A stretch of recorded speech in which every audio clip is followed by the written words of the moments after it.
I prayed for 20 years. I gave offerings for 20 years. I did everything possible.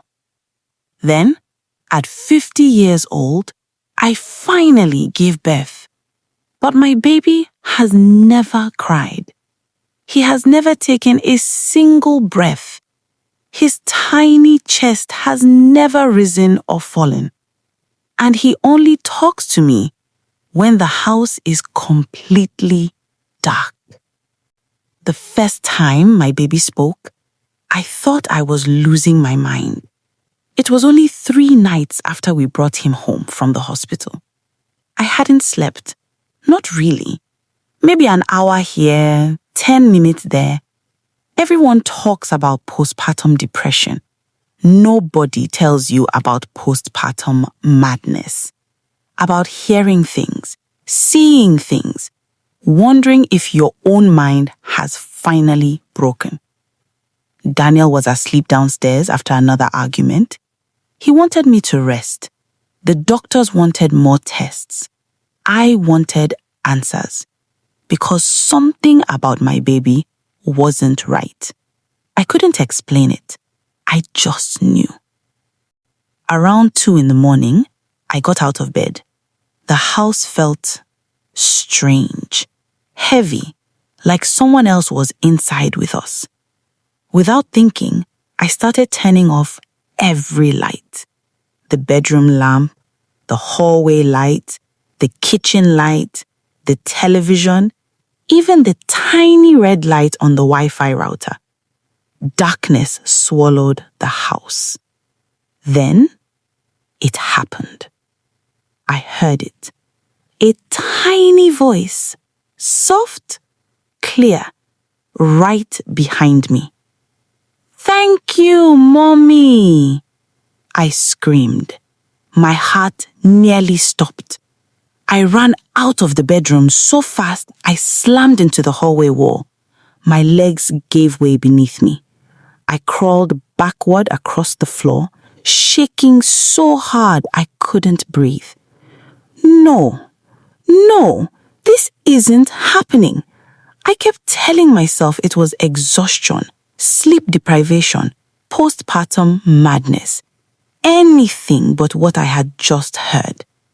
Then the voice came again, calm, gentle, almost comforting. "Mommy, please come back." Every part of me wanted to run out of that house. Instead, I forced myself to look inside the bedroom. Samuel was awake. His tiny eyes were open, watching me. Then he smiled, not like a newborn, like someone who already knew me. Now I can breathe. My blood turned to ice. Because in 3 days, my baby had never cried. Not once. He had never coughed, never yawned, never sneezed. And the doctors couldn't explain the strangest part. His tiny chest never moved. No rising, no falling, no breathing. Yet somehow he was alive. I stepped closer, my hands trembling. I touched his cheek, ice cold, like glass left inside a freezer. His tiny fingers wrapped around mine, and he whispered the words that changed my life forever. "Please don't turn the lights back on." A long silence filled the room. Then, almost as if he was warning me, he said, "They are looking for me." I need you to understand the math of 20 years. Not because numbers matter, but because every single one of those mornings changed me. 7,300 mornings, 7,300 pregnancy tests, 7,300 chances to hope, and 7,300 chances to be disappointed. Every morning started exactly the same. I would wake up before sunrise, walk quietly to the bathroom, open the cabinet, take out another pregnancy test, pray, wait, look. One line. Always one line. I became an expert at disappointment. I learned to smile before opening the bathroom door. I learned how to wipe my tears before Daniel saw them. I learned how to answer the same painful question. When are you two having children? Sometimes I smiled. Sometimes I laughed. Sometimes I pretended not to hear. But every question left another crack inside my heart. Daniel was different in those early years. He never blamed me. He held my hand after every hospital visit. He sat beside me through every blood test, every scan, every injection, every failed treatment. Whenever I cried, he would say the same thing. We're in this together. I believed him for a long time. We spent money we didn't have. We traveled from one fertility clinic to another. Doctors, specialists, prayer meetings, revival services, night vigils, prayer mountains. People laid hands on me until my shoulders hurt. Some told me to fast. Others told me to sow dangerous seeds. One prophet said someone in my family had tied my womb. Another said my grandmother had made a covenant before I was born. A traditional healer gave me herbs that tasted like bitter leaves soaked in engine oil. Nothing worked. Years passed. Friends who got married after us started having children, then second children, then third children. Our house stayed quiet. The spare bedroom stayed empty. The tiny baby clothes I bought in secret remained inside their shopping bag. Sometimes I opened the wardrobe just to touch them. Then I closed it again. Daniel stopped talking about names. He stopped looking at baby clothes in supermarkets. He stopped slowing down whenever we passed children playing outside. Little by little, hope became something we no longer mentioned. Then came year 10. That was when Daniel stopped sleeping in the guest room. He said I snored. I knew I didn't. The truth was much louder. He couldn't bear listening to me cry every month. Neither could I. For almost a year, we lived like polite strangers sharing the same house. We greeted each other. We ate together. We paid bills, but we stopped dreaming together. Then one morning, I woke up.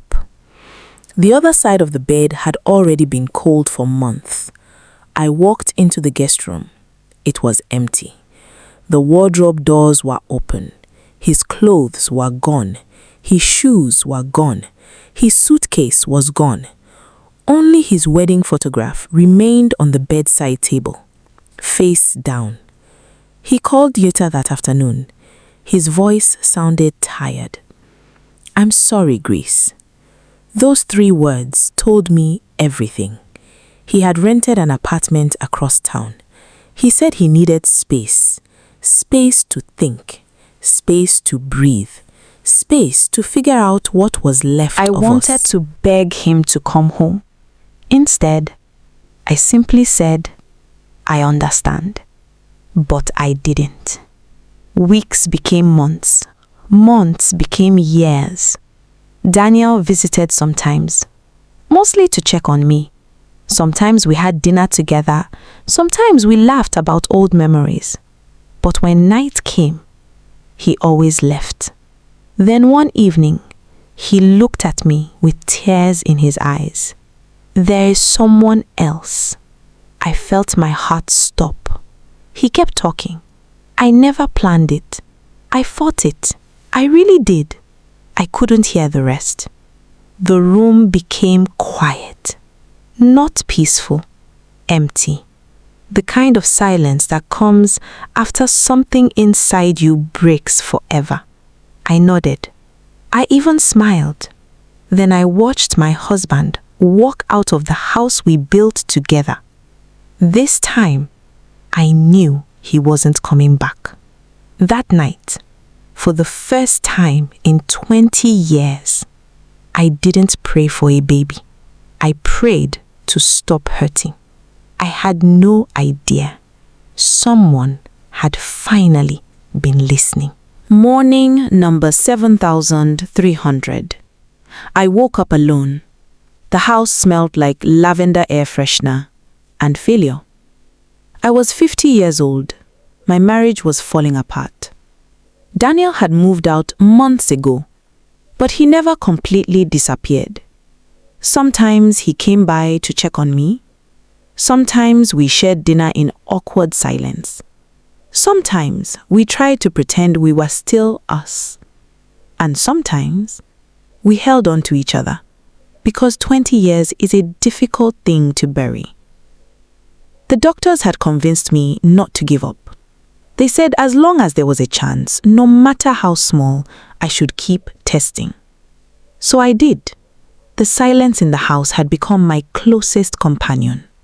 I walked into the bathroom, opened the cabinet, picked up another pregnancy test.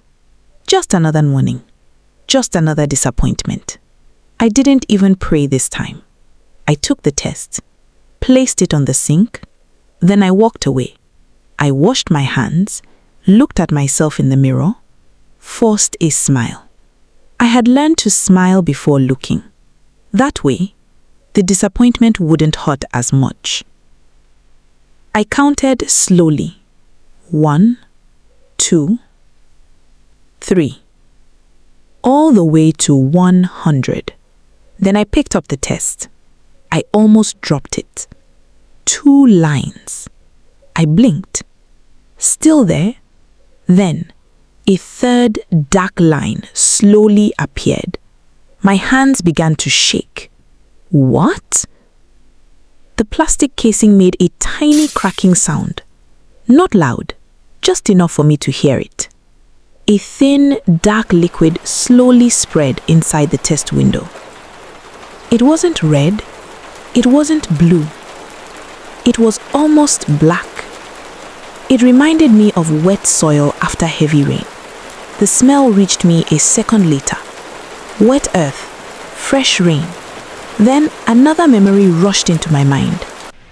The mountain, the strange man, the tiny black seed he made me swallow 5 years ago. I hadn't thought about that night in years. My heart started racing. I wanted to throw the test away. Instead, I stared at it. Then I laughed. A small laugh. It quickly became louder.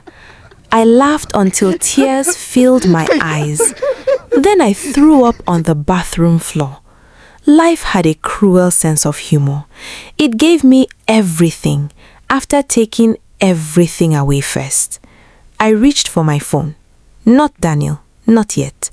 I called the only person who had never stopped believing for me, my sister, Naomi. She answered on the second ring. Grace! I couldn't speak. She waited. Then she heard me crying. Grace? What happened? I whispered one sentence. I think I'm pregnant. Silence. Then Naomi started crying too. She kept thanking God. She kept telling me not to panic. She promised she was coming immediately.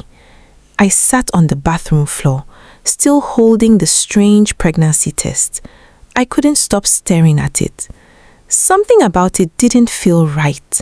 But after 20 years, I pushed that feeling aside. Maybe miracles were supposed to look strange. Maybe this was simply how impossible things happened. The hospital confirmed it. I was pregnant. The doctors checked again and again. They looked just as shocked as I was. One doctor smiled, another simply shook his head. There is a heartbeat, he said. I honestly don't know how to explain this. News travels fast, especially impossible news. Daniel called me that evening. His voice trembled. Grace, is it true? Yes. There was a long silence. Then he asked the question I already knew was coming. Could the baby? I didn't let him finish. The doctors said the dates match. Another silence. Then I heard him crying. I almost walked away from my own miracle. The next morning, Daniel came home. Not because our marriage was fixed, not because the pain had disappeared. He came because hope had returned. For the first time in years, we sat together. We prayed together. We smiled together. For 9 months, everything looked normal. Every scan looked good. Every appointment ended with good news. Even the doctors called it a miracle. Then, the day finally came. The labor started just after sunrise. Something felt different. There was no sharp pain, only pressure. Heavy pressure, like someone was pushing against a locked door from the inside. 4 hours later, the doctor delivered our son. The room became strangely quiet. Too quiet. Everyone waited. The doctor gently rubbed the baby's back. Nothing. He rubbed harder. Still nothing. No cry. No sound. One nurse leaned closer. Another checked the monitors. Nobody spoke. Samuel slowly opened his eyes. They looked almost black under the bright lights. He didn't look around the room. He looked straight at me. Then, every light inside the delivery room flickered. Once, twice. The heart monitors went silent. 3 long seconds. Nobody moved. Nobody breathed. Then, everything came back. The lights, the monitors, the sounds. The doctor forced a smile. He's a strong little boy, but his voice wasn't convincing. I looked at the nurse. She wasn't looking at Samuel's face. She was staring at the umbilical cord. It seemed to pull back by itself before she reached it. She quickly wrapped Samuel in a blanket. Her hands were shaking. She placed him gently in my arms. His skin felt unusually cold, smooth, soft, almost like cool silk. Daniel leaned over us. His eyes were full of tears. His perfect grace. God finally answered us. I wanted to believe him. Then Samuel slowly turned his head toward Daniel. Far too smoothly, far too quickly. A tiny smile appeared on his face. Daniel didn't notice. He was already taking pictures with his phone. But I noticed. And for the first time, I wasn't thinking about the miracle. I was wondering, what exactly had I brought home? The first night Samuel came home, I tried to breastfeed him. The milk wasn't white. It was dark, like water mixed with ink. Samuel drank every drop. Then I checked his temperature, 96. I checked again, 96. For 7 days, it never changed. The pediatrician said it was impossible. I stopped taking him to the pediatrician because Impossible had been living in my house for a week. Daniel moved back in on the 3rd day, not because he loved me, because miracles are difficult to walk away from. He slept beside me, but he faced the wall. He never touched me. He only touched Samuel. My son, my miracle, my second chance. Samuel would simply stare at him, watching, always watching. And that was another thing. Samuel never slept, not once. Every time I woke up, his eyes were open. On the 4th night, the whispering started. Mommy. I sat up immediately. Daniel was asleep. The room was empty. Then I heard it again. Mommy. I looked toward the bassinet. Samuel was staring at me, wide awake. The bedside lamp was still on. Then he said something that froze my blood. The light hurts. My heart stopped. What? Turn it off. I should have run. Instead, I switched off the lamp. The moment darkness filled the room, I heard it. A deep breath, not the breath of a newborn, the breath of someone who had been underwater for a very long time. Samuel smiled. Better. By the 6th night, I had removed every light from our bedroom. No lamp, no television, no charging light, nothing. That was when Samuel started talking. Not baby sounds, words, complete sentences. He only spoke in darkness and only to me.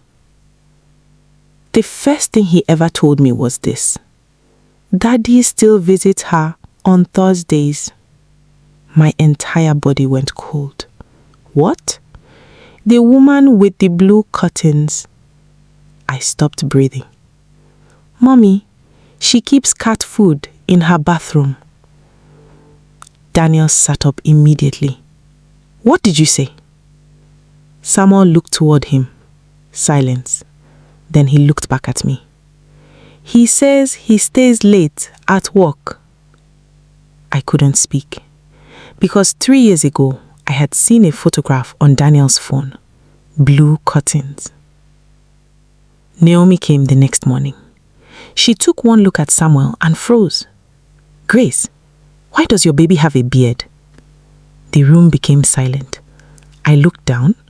Samuel looked perfectly normal. No, Naomi whispered.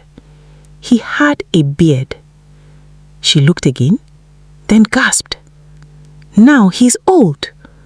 What? He looks 90. Every time she blinked, Samuel became someone else.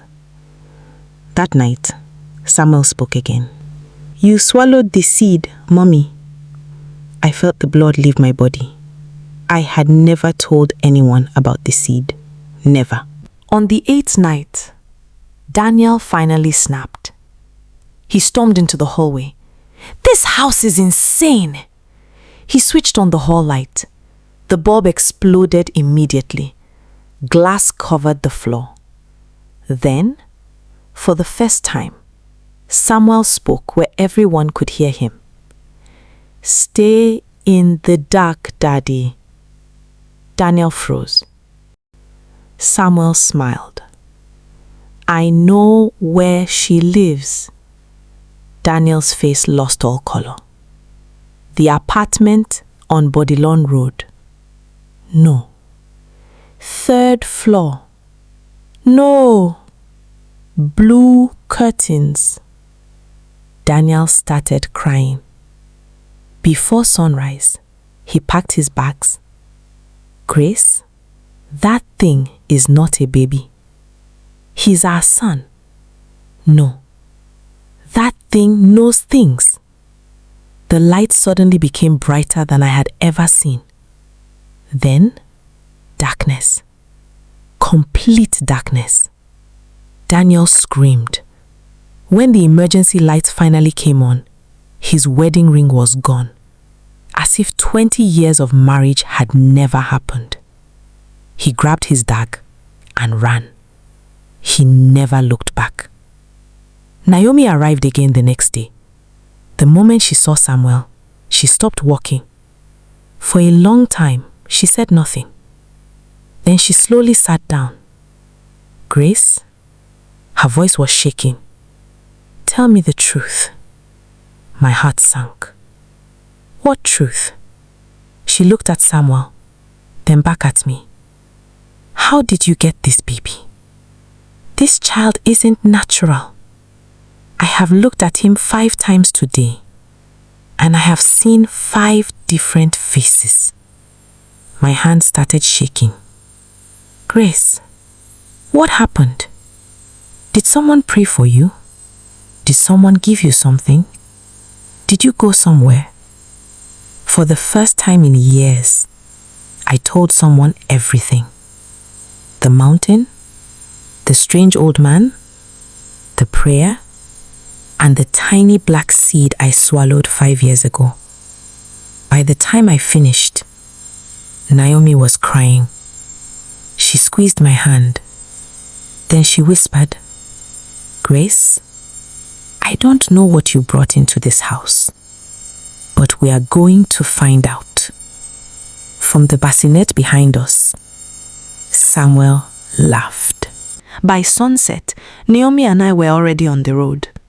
I carried Samuel in my arms. He had been unusually quiet all day. No whispering, no smiling, nothing.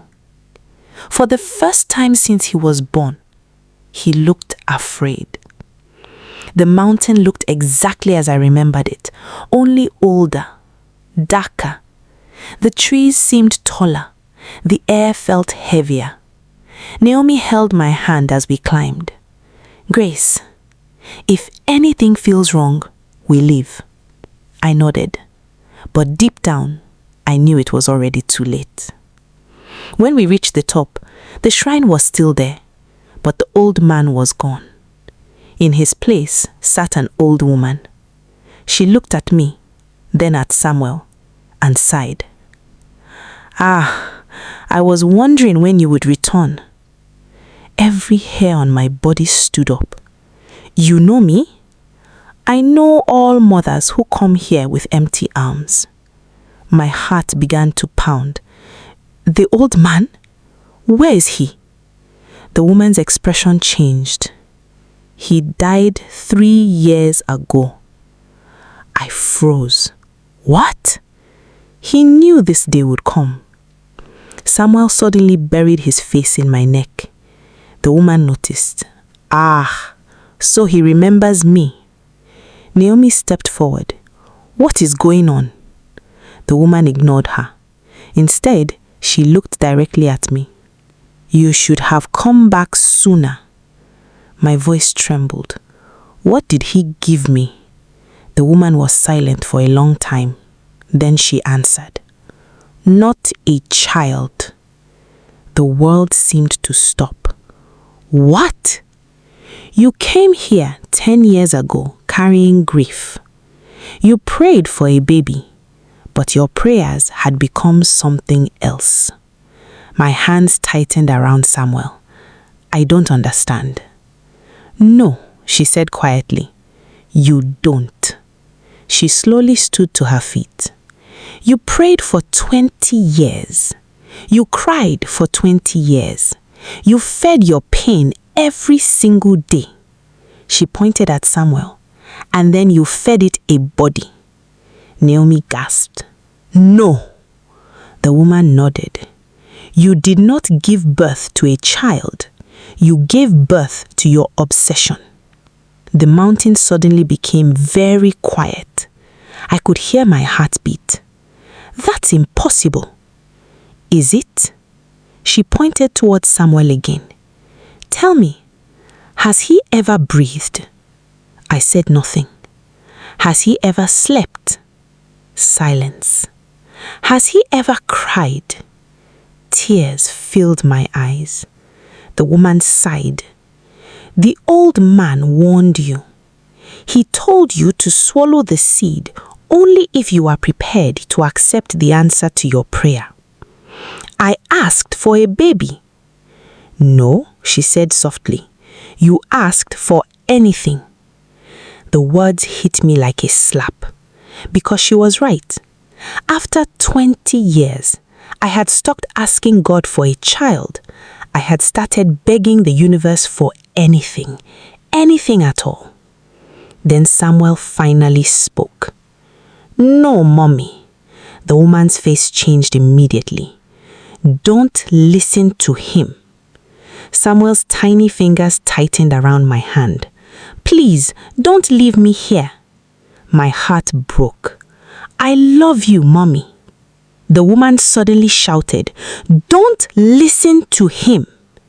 The wind around us became violent. Trees began to shake. The sky darkened.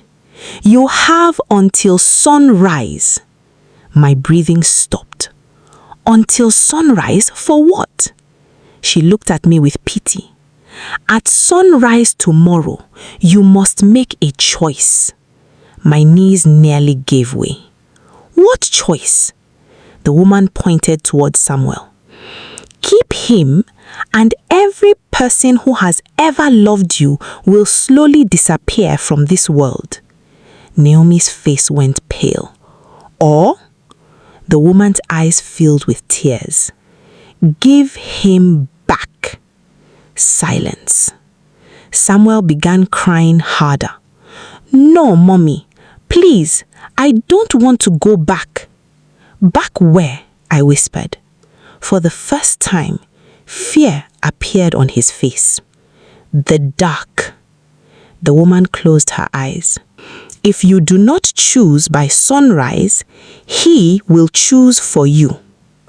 At that exact moment, Samuel slowly turned his head towards Naomi and smiled. Then, in a voice that did not belong to a child, he said, Auntie Naomi dies first. The mountain fell silent. Nobody moved. Nobody breathed. Naomi's face had gone completely white. Grace, we need to leave. Now. But I couldn't move because Samuel was still holding my finger, still crying, still calling me Mommy. Then the old woman whispered, Do not let him see the sun rise. My heart stopped. What happens if he does? For the first time that night, the old woman looked afraid. He stops pretending. Samuel slowly lifted his head and smiled, not at me, at the rising sun behind the mountains. Then he said something that made my blood run cold. Too late. The first ray of sunlight touched his face, and for the very first time since he was born, Samuel took a breath. A real breath. Deep, slow, human. Then he looked directly at me and said, Mommy, you should have left when I gave you the chance. The mountain began to shake, and somewhere in the darkness behind us, something answered him. If you were Grace, would you run? Or would you stay and fight for the child who may not be real? Tell me in the comments. And whatever you do, don't miss part 2, because sunrise was only the beginning.